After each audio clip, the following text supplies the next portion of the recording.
لارێکی بەهێزی هەفتەی 11 خولی خوار 17 ساڵانی عراق قووەت جێویەی پێشەنجی کۆمەڵی یەکەم لە ئاستی یەکەم بووە میوانی هەولێر لەسەر یاریگای دووەمی.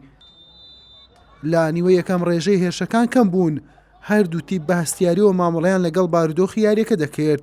لە خولەکی 27 هومام سەباح توانی تیپی خوار 17 ساڵانیانەی قۆجەویە بە گۆڵ یەکەم لە یاریەکە پێش بخات.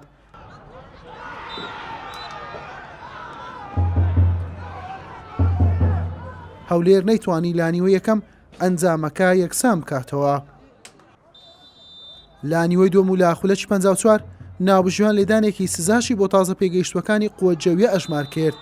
مۆنتەزر عەلی ئەنجامەکەی بۆ تیپەکەی دوو هێندە لێ کرد.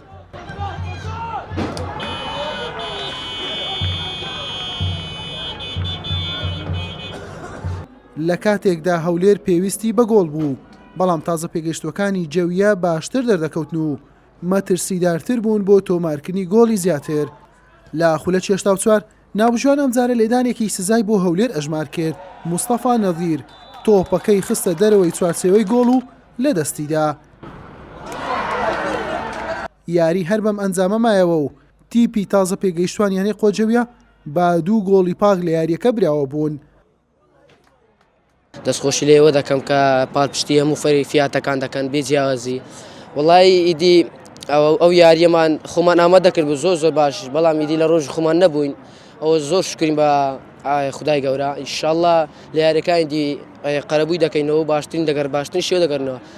ئەچشمان زۆر قوڕس بووە و ئێمە ئەگەر لە قۆجەویمان بردبایەوە دەبووینە پێشەنجی کۆمەڵەکە یەکەمان دەگرت، بەڵام ئێستا زۆر ئەکما قوڕس بوو. پیرۆزبایی لە قۆجەویش دەکەم، فەریقێکی زۆر باش بوو. بسم الله الرحمن الرحیم الحمد لله وشکر حققنا فوز على نادر بی. سپاس و ستایش بۆ خوای گەورە بردنەوەمان بەسەر هەولێر تۆمات کرد. لە ئازماندووبوونی ستافی ڕاهێنەران بووین. ئینشاءڵڵا داهاتوو باشتر دەبێت و پارێزگاری لە پێشەنگ دەکەین. بەم شێوێتی پیخوار 17 ساڵانیانەی قۆجەویە پێگەکەی لە پێشەنج جیهانەکانی کۆمەڵەکەی باشتر کرد و کۆی خاڵەکانی کردە 23 خاڵ.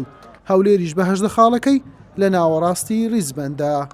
حوسێن محەممەد کەناڵی پێام هەولێر.